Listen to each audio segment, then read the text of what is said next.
Hello everyone, I'm Sakit Bajpayee, Director of Prayas Physics Classes, Dehradun. So let's have a look at the question of the day. The question is of the topic toppling. It says a solid cube is placed on horizontal surface. The coefficient of friction between them is mu, where mu is less than half. A variable horizontal force is applied on the cube's upper face, perpendicular to one edge, and is passing through the midpoint of that edge. The maximum acceleration with which it can move without toppling is how much? Alright, so let's try to understand the problem. चलिए तो सवाल को समझने की कोशिश करते हैं।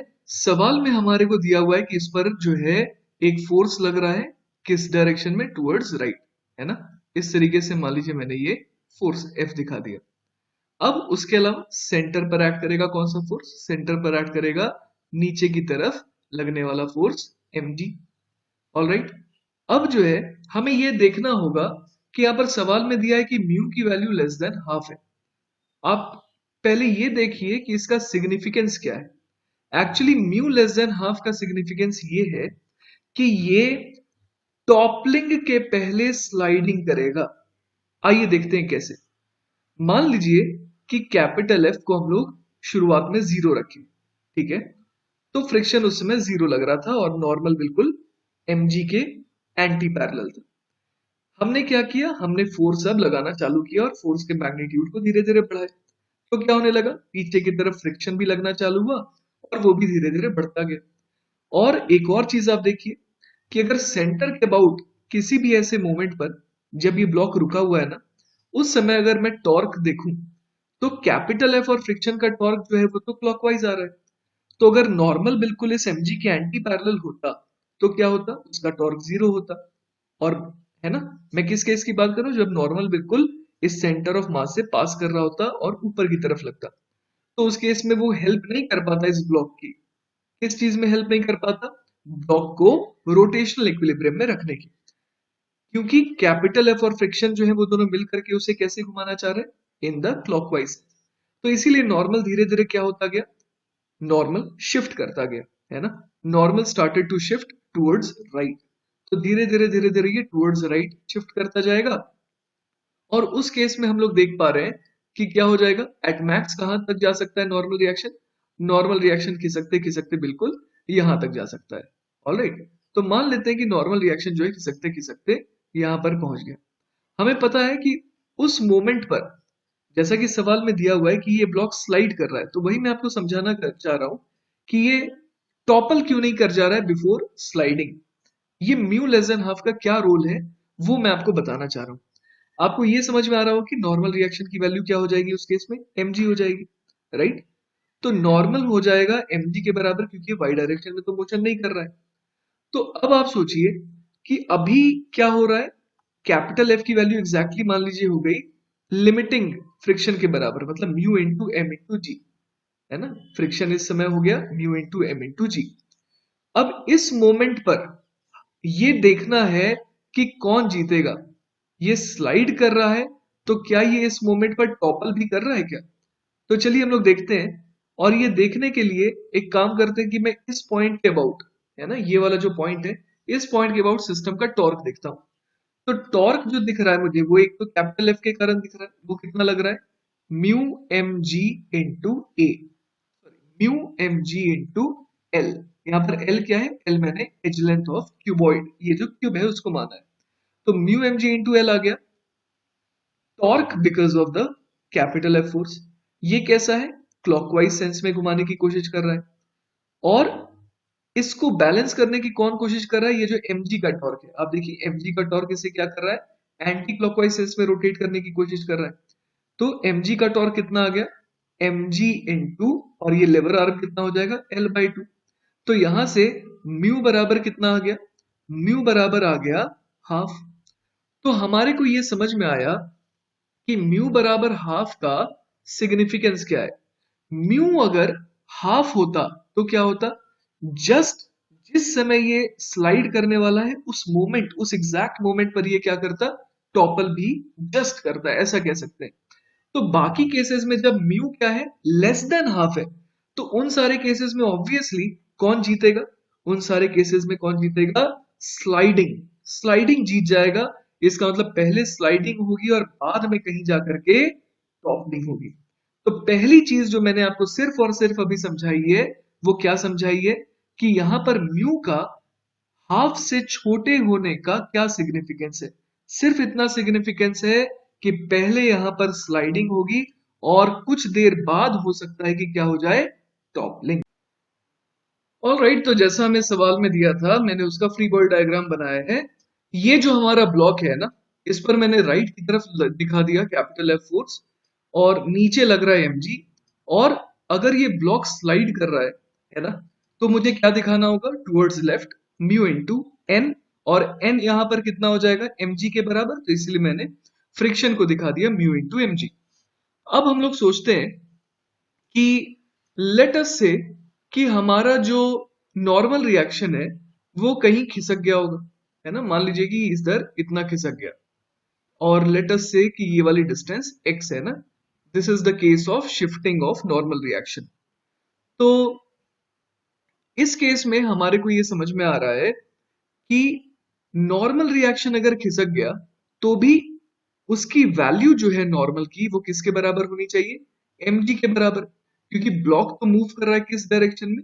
Along the horizontal. तो y डायरेक्शन में तो क्या होना चाहिए? नेट फोर्स जीरो होना चाहिए, करेक्ट। और अब जो है यहां पर ये जो हमारा ब्लॉक है, ये अब क्या हो रहा है? एक्सेलरेट हो रहा है ना। तो वी शुड शो कि इसके पास एक एक्सेलरेशन आ गया, and let us call it A. Alright. और एक और चीज मैं यहां पर दिखा दूं कि यहां पर जो मैंने क्यूबॉइड, ये जो क्यूब है, उसकी एज लेंथ को मैंने एल माना है। तो ये जो आधी दूरी हो गई वो कितनी हो गई? L by to. चलिए, तो अब पहले इक्वेशन लिखने की कोशिश करते हैं ना। कौन कौन सी इक्वेशन लिख सकते हैं? सबसे पहली इक्वेशन ट्रांसलेशन के लिए लिखते हैं। आगे की तरफ फोर्स लग रहा है F, पीछे की तरफ लग रहा है म्यू एम जी। तो F minus mu M G should be equal to small m into A, correct. ये हमारी हो गई इक्वेशन नंबर 1। सेकेंड इक्वेशन पर आ जाते हैं। सेकेंड इक्वेशन कौन सी लिखे? सेकेंड इक्वेशन हमने ऑलरेडी लिख रखी है, n is equal to M G. इसके अलावा और कौन सी इक्वेशन लगा सकते हैं? चलिए, तो अब एक काम करते हैं, सेंटर के अबाउट, है ना, हम लोग देखते हैं कि पूरे सिस्टम पर कितना टॉर्क लग रहा है। हमें ये पता है कि ये ब्लॉक जो है ये टॉपल नहीं कर रहा है ना। सवाल में ये मेंशन्ड है कि इसे टॉपल नहीं करना है। तो उस केस में हम लोग ये कह सकते हैं कि सेंटर ऑफ मास के अबाउट अगर हम लोग पूरे सिस्टम को देखें तो नेट टॉर्क कितना आना चाहिए? Zero, correct. तो अब सेंटर के अबाउट जब मैं टॉर्क निकालने वाला हूं, तो मुझे क्या करना होगा? अब मैं इनर्शियल फ्रेम में नहीं रहा, अब मैं आ गया नॉन इनर्शियल फ्रेम में। तो मुझे यहाँ पर क्या दिखाना होगा? एक स्यूडो फोर्स, है ना। ये हो जाएगा m इंटू ए। यहाँ पर ये कौन सा फोर्स है? स्यूडो फोर्स है। लेकिन आप ये समझ पा रहे होंगे कि जब मैं सेंटर के अबाउट पूरे सिस्टम का टॉर्क दिख रहा हूं, तो ma और mg, इन दोनों का टॉर्क जीरो हो गया। तो बच किसका गया टॉर्क? कैपिटल एफ, नॉर्मल और फ्रिक्शन का, है ना। ये फ्रिक्शन है जिसकी वैल्यू म्यू एम जी है। तो पहले मैं क्लॉकवाइज टॉर्क देख लेता हूँ। क्लॉकवाइज टॉर्क किनके कारण आ रहा है? कैपिटल एफ के कारण और फ्रिक्शन के कारण। तो आई राइट एफ इंटू, यहां से यहां तक का लेवर आर्म कितना हो गया? ये हो जाएगा एल बाई टू। तो F into L by two plus, ऐसा ही क्लॉकवाइज टॉर्क किसके कारण आ रहा है? फ्रिक्शन के कारण। तो वो मैं कितना लिख दूंगा? Mu M G multiplied by, फिर से लेवर आर्म आ गया, एल बाई टू। और इसको अकेले कौन बैलेंस कर रहा है? इसको अकेले बैलेंस कर रहा है नॉर्मल का टॉर्क। सो आई राइट एन इंटू एक्स, जो कि काउंटर क्लॉकवाइज डायरेक्शन में लग रहा है। तो अब बेसिकली हमारे पास ये तीन इक्वेशंस आ गई, है ना। F minus mu M G equal to M A, N equal to M G, और ये रही तीसरी इक्वेशन। तो चलिए इसे सिंप्लीफाई करने की कोशिश करते हैं। तो ये देखिए, मैंने सॉल्व करने की कोशिश करी है। यहां पर मैंने क्या करा? जो पहली इक्वेशन से एफ की वैल्यू आई, वो कितनी आई? Mu M G plus M. उसको मैंने उठा करके इस थर्ड इक्वेशन में भर डाला, है ना।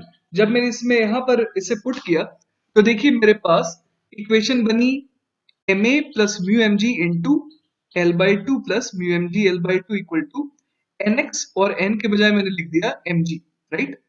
अब जब इसको हम लोग सॉल्व करेंगे तो देखिए क्या आ जाएगा। ये आज यहाँ पर m पूरी इक्वेशन में कैंसिल आउट हो गया और जिसके कारण हमारा a क्या आ गया 2gx minus 2μgl divided by l, right. तो मेरे पास a की ये वैल्यू आ गई। लेकिन सवाल में जैसा कि हम लोग देख पा रहे थे, अपने को सवाल में a की कौन सी वैल्यू चाहिए? सवाल में अपने को a की चाहिए मैक्सिमम वैल्यू। तो मैक्सिमम वैल्यू निकालने के लिए हमें क्या करना पड़ेगा? x की मैक्सिमम वैल्यू पुट करनी पड़ेगी।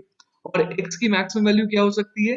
The maximum value of x can be l/2, right. जैसा कि हम लोगों ने देखा यहाँ पर इस डायग्राम में, ये जो x है वो क्या है? सेंटर ऑफ मास से दूरी नॉर्मल रिएक्शन की। और ये नॉर्मल रिएक्शन खिसकते खिसकते खिसकते कहां तक मैक्सिमम जा सकता है? Towards this end of the block, है ना। तो हम लोग बोल सकते हैं कि x की मैक्सिमम वैल्यू क्या हो सकती है? l/2। So I will write 2g l/2 minus 2 mu g l whole divided by l।